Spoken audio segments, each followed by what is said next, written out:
రాష్ట్రంలో రాజకీయంగా ఒక టాపిక్ నడుస్తూ ఉంది. 2027లో జగన్మోహన్ రెడ్డి పాదయాత్ర చేస్తాడట అని ఆయనే నేరుగా మీడియా ముందు చెప్పారనుకోండి. 2014 అన్నాడు, 15 అన్నారు, 16 అన్నాడు, 16 పోయింది, అన్నీ పోయాయి. 2027 అన్నాడు.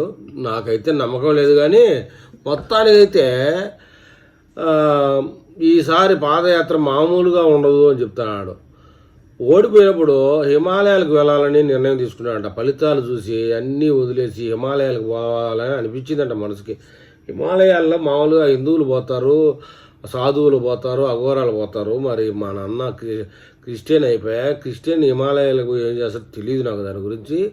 సరే, మొత్తానికైతే 1.5 సంవత్సరం తర్వాత హిమాలయాల నుండి బయలుదేరబోతున్నాడు ముద్దుల వీరుడు.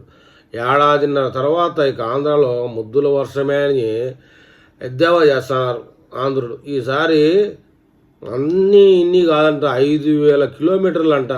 ఇక మామూలుగా ఉండదు. మా ముద్దుల మామయ్య ముద్దుల సెగ అంటూ కామెడీ చేస్తున్నారు. పోతే కొంతమంది రప్పాగాళ్ళు ఈసారి జగన్మోహన్ రెడ్డి పాదయాత్ర మామూలుగా ఉండదంటే, పాదాల మీద చేస్తే పాదయాత్ర ఏమైనా పొర్లు దండాలు పెడతాడా మన జగన్? ఏమన్నా పొర్లు దండాలు పెడుతూ 5,000 కిలోమీటర్లు అంటే ఒక 10 ఏళ్ళు కావాలి సమయం. అది మామూలుగా అయ్యే పని కాదు.